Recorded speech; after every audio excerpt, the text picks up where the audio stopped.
ತುಂಗಭದ್ರಾ ಜಲಾಶಯದ 19ನೇ crust gate ಕಟ್ಟಾದ ಪರಿಣಾಮ ರಾಜ್ಯದ ಜನರನ್ನ ಆತಂಕಕ್ಕೆ ತಳ್ಳಿದೆ. ಹೀಗಾಗಿ ಹೇಮಾವತಿ ಜಲಾಶಯದ ಒಂದು ವೀಕ್ಷಣೆಯನ್ನು ಕೂಡ ಮಾಡಲಾಗ್ತಾ ಇದ್ದು ಅದರ ವರದಿಯನ್ನು ತರಿಸಿಕೊಳ್ಳಿಕ್ಕೂ ಕೂಡ ಮುಂದಾಗ್ತಾ ಇದ್ದಾರೆ. ಹಾಸನ ತಾಲೂಕಿನಲ್ಲಿರುವಂತಹ ಹೇಮಾವತಿ ಜಲಾಶಯಕ್ಕೆ ಇಂಜಿನಿಯರ್ಗಳು ಭೇಟಿ ಕೊಟ್ಟಿದ್ದಾರೆ. ಜಲಾಶಯದ ಕ್ರಸ್ಟ್ ಗೇಟ್ ಸುರಕ್ಷತೆ ಬಗ್ಗೆ ಮಾಹಿತಿಯನ್ನ ಸಂಗ್ರಹಿಸಿದ್ದಾರೆ. ವಿಡಿಯೋ, ಫೋಟೋ ಹಾಗೂ ಡ್ರೋನ್ ಮೂಲಕ ಜಲಾಶಯದ ಕ್ರಸ್ಟ್ ಗೇಟ್ ಅನ್ನು ಪರಿಶೀಲಿಸಲಾಯಿತು. ಬಳಿಕ ಜಲಾಶಯದ 6 ರೇಡಿಯಲ್ ಕ್ರಸ್ಟ್ ಗೇಟ್ ಹಾಗೂ ಚೈನ್ ಲಿಂಕ್ ಸುಭದ್ರವಾಗಿದೆ ಅಂತ ಡಿಸಿ ಸತ್ಯಭಾಮ ಅವರು ಸರ್ಕಾರಕ್ಕೆ ವರದಿಯನ್ನು ಕಳಿಸಿದರು. 1979ರಲ್ಲಿ ಹಾಸನದ ಗೊರೂರು ಬಳಿ ನಿರ್ಮಾಣವಾಗಿರುವಂತಹ ಹೇಮಾವತಿ ಜಲಾಶಯ ಉತ್ತಮ ಮಳೆ ಹಿನ್ನೆಲೆಯಲ್ಲಿ ಜುಲೈ 2ನೇ ವಾರದಲ್ಲೇ ಭರ್ತಿಯಾಗಿದೆ. ಪ್ರಮುಖ ಜಲಾಶಯ ಟಿಬಿ ಡ್ಯಾಂನ ಕ್ರಸ್ಟ್ ಗೇಟ್ ಕೊಚ್ಚಿ ಹೋದ ಬಳಿಕ ಅಧಿಕಾರಿಗಳು ಹೈ ಅಲರ್ಟ್ ಆಗಿದೆ. ಈಗಾಗಲೇ ರಾಜ್ಯ ಸರ್ಕಾರವು ಸಹ ಅಧಿಕಾರಿಗಳಿಗೆ ಜಲಾಶಯದ ಕ್ರಸ್ಟ್ ಗೇಟ್ಗಳನ್ನು ಪರಿಶೀಲನೆ ನಡೆಸುವಂತೆ ಸೂಚನೆ ನೀಡಿದ ಹಿನ್ನೆಲೆಯಲ್ಲಿ ಎಲ್ಲರೂ ಸಹ ಪರಿಶೀಲನೆಗೆ ಮುಂದಾಗಿದ್ದಾರೆ. ಈಗ ನಾವು ಹಾಸನ ತಾಲೂಕಿನ ಗೊರೂರಿನಲ್ಲಿರ್ತಕ್ಕಂತಹ ಹೇಮಾವತಿ ಜಲಾಶಯದಲ್ಲಿದ್ದು ಇದು ಕಾವೇರಿ ಕೊಳ್ಳದ ಪ್ರಮುಖ ಜಲಾಶಯಗಳಲ್ಲಿ ಒಂದಾಗಿದೆ. 37 TMC ನೀರನ್ನು ಸಂಗ್ರಹ ಮಾಡಿರತಕ್ಕಂತಹ ಹೇಮಾವತಿ ಜಲಾಶಯ ಈ ಬಾರಿ ಜುಲೈ ತಿಂಗಳಿನಲ್ಲೇ ಭರ್ತಿಯಾಗಿದೆ.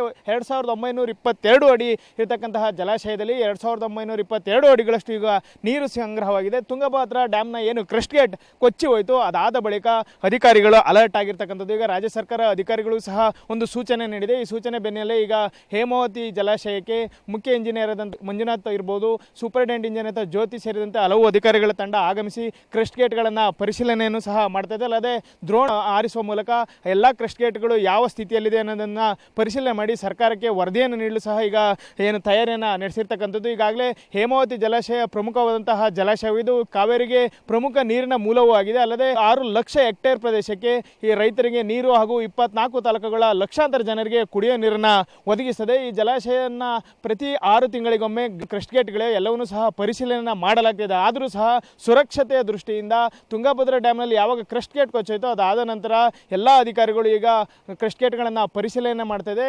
ಏನು ಈ ಬಾರಿ ಜಲಾಶಯದಲ್ಲಿ 1 ಲಕ್ಷಕ್ಕೂ ಹೆಚ್ಚು ಕ್ಯೂಸೆಕ್ ನೀರನ್ನು ಈಗಾಗಲೇ ಬಿಡಲಾಗಿತ್ತು. ಆದರೂ ಸಹ ಈಗ ಅಧಿಕಾರಿಗಳು 6 ಕ್ರಸ್ಟ್ ಗೇಟ್ಗಳೇನಿದೆ ಅವು ಸುಸ್ಥಿತಿಯಲ್ಲಿದ್ದಾವೆ, ಯಾವುದಾದ್ರೂ ಅಪಾಯದ ಅನ್ನೋ ಒಂದು ನಿಟ್ಟಿನಲ್ಲಿ ಈಗ ಸ್ಥಳಕ್ಕೆ ಬಂದು ಪರಿಶೀಲನೆಯನ್ನು ಮಾಡ್ತಾ ಇದ್ದಾರೆ. ಇದು ಕಾವೇರಿ ಕೊಳ್ಳದ ಪ್ರಮುಖ ಜಲಾಶಯ ಆಗಿರೋದ್ರಿಂದ ಹೇಮಾವತಿ ಜಲಾಶಯ ಸಹ 1979ರಲ್ಲಿ ನಿರ್ಮಾಣ ಮಾಡಿದೆ. ಅದಾದ ಬಳಿಕ 6 ತಿಂಗಳಿಗೊಮ್ಮೆ ಈ ಕ್ರಸ್ಟ್ ಗೇಟ್ಗಳನ್ನು ಏನು ಪರಿಶೀಲನೆ ಮಾಡಿ ಅದಕ್ಕೆ ಅಗತ್ಯ ಇರತಕ್ಕಂತಹ ಎಲ್ಲ ರೀತಿಯ ರಿಪೇರಿ ಇರ್ಬೋದು, ಗ್ರೀಸ್ ಹಾಕೋದ್ರು ಎಲ್ಲವನ್ನೂ ಸಹ ನಿರ್ವಹಣೆ ಮಾಡಲಾಗ್ತಾ ಇದೆ. ಆದರೂ ಸಹ ಸುಸ್ಥಿತಿಯಲ್ಲಿರ್ತಕ್ಕಂತಹ ಗೇಟ್ಗಳೇನಿದೆ ಏನಾದರೂ ಒಂದು ವೇಳೆ ಎಲ್ಲರೂ ಡ್ಯಾಮೇಜ್ ಆಗಿದೆ, ಇದರಿಂದ ಅನಾಹುತ ಸಂಭವವಾಗುತ್ತದೆ. ಹಾಗಾಗಿ ಈಗ ಅಧಿಕಾರಿಗಳ ತಂಡ ಆಗಮಿಸಿ ಸಂಪೂರ್ಣವಾದಂತಹ ಮಾಹಿತಿಯನ್ನು ಕಲೆ ಆಗ್ತಾ ಇದೆ. ಅಲ್ಲದೆ ಈ ಏನು 6 ಕ್ರಸ್ಟ್ ಗೇಟ್ಗಳ ವಿಡಿಯೋಗಳನ್ನು ಮಾಡಿ ಅದರ ನಿರ್ವಹಣೆ ಹೇಗಿದೆ, ಅವು ಕ್ರಸ್ಟ್ ಗೇಟ್ಗಳ ಸುಸ್ಥಿತಿಯಲ್ಲಿ ಇದ್ದಾವೆ, ಇದೆಲ್ಲದರ ಬಗ್ಗೆ ಮಾಹಿತಿಯನ್ನು ಸಂಗ್ರಹಿಸಿ ಈಗ ರಾಜ್ಯ ಸರ್ಕಾರಕ್ಕೆ ಕಳಿಸಲು ಅಧಿಕಾರಿಗಳು ಸಿದ್ಧತೆಯನ್ನು ಮಾಡಿಕೊಂಡಿರ್ತಕ್ಕಂಥದ್ದು. ಕ್ಯಾಮ್ರಾ ಪರ್ಸನ್ ನಾಗರಾಜ್ ಜೊತೆ Shashidhar, BC public TV, Goruru. ಎಲ್ಲ ಡ್ಯಾಮ್ಗಳಲ್ಲೂ ಅದೇ ಪರಿಸ್ಥಿತಿ ಇರುತ್ತೆ ಅಂತ ಹೇಳೋಕ್ಕಾಗೋದಿಲ್ಲ. ಎಲ್ಲ ಗೇಟ್ಗಳು ಕೂಡ ದುರಸ್ತಿಗೆ ಬಂದ್ಬಿಟ್ಟಿದೆ ಅಂತ ಹೇಳೋಕ್ಕಾಗೋದಿಲ್ಲ. ಬಟ್ ಬಹಳ ವರ್ಷಗಳಿಂದ ಇರುವಂಥ ಡ್ಯಾಮ್ಗಳಲ್ಲಿ ಗೇಟ್ಗಳ ಪರಿಸ್ಥಿತಿ ಏನಿದೆ, ಎಲ್ಲ ಕಬ್ಬಿಣಗಳು ಕೂಡ ತುಕ್ಕು ಹಿಡಿದೇ ಇರೋಕ್ಕೇನಾಗೋದಿಲ್ಲ. ಅವಕ್ಕೂ ಒಂದು ಏಜ್ ಅಂತ ಇರುತ್ತೆ. ಎಲ್ಲದಕ್ಕೂ ಕೂಡ ಸಿಮೆಂಟಿಗೂ ಒಂದು ಏಜ್ ಇದೆ, ಕಬ್ಬಿಣಕ್ಕೂ ಕೂಡ ಒಂದು ಏಜ್ ಇದೆ. ಅಲ್ಲಿರುವಂಥದ್ದು 70 ವರ್ಷದ್ದು ಇದ್ದಾವೆ, 90 ವರ್ಷದ್ದು ಕೂಡ ಇದ್ದಾವೆ ಕಬ್ಬಿಣಗಳು. ಬಟ್ ಅದ್ರ ಲಿಮಿಟೇಷನ್ ಇರುತ್ತೆ. ಅವು ಗಟ್ಟಿಯಾಗಿರ್ಬೋದು, ಬಟ್ ಅವಾಗ ಲಾಕ್ ಸಿಸ್ಟಮ್ಸ್ ಇರುತ್ತೆ ಅಲ್ಲ, ಆ ಲಾಕ್ಗಳು ಎಷ್ಟು ಗಟ್ಟಿ ಇದೆ ಇವುಗಳೆಲ್ಲ ಚೆಕ್ ಮಾಡಬೇಕು. ನೀರು ಇಲ್ಲದೆ ಇರೋ ಟೈಮಲ್ಲಿ ಮಾಡಬೇಕು. ನೀರಿದ್ದಾಗ ಚೆಕ್ ಮಾಡೋದಲ್ಲ, ನಿಮ್ಗೆ ಏನೂ ಗೊತ್ತಾಗಲ್ಲ. ನೀರಿದ್ದಾಗ, ನೀರು ಇಲ್ಲದೆ ಇರೋ ಟೈಮಲ್ಲಿ ಮಾಡಬೇಕು. ಅದನ್ನು ಮಾಡಿದಿರೋ ಬಿಟ್ಟಿದ್ರೋ ಯಾರಿಗೆ ಗೊತ್ತು. ಅದಕ್ಕಂತಲೇ ಗ್ರೀಸ್ ಹಾಕಬೇಕಾಗತ್ತೆ 6 ತಿಂಗಳಿಗೊಂದ್ಸಲ. ಅದನ್ನು ಹಾಕಿಲ್ವೋ ಯಾರಿಗೆ ಗೊತ್ತು. ಏನು ಮಾಡ್ತಾಯಿದ್ರು, ಏನು ಕತೆನೋ.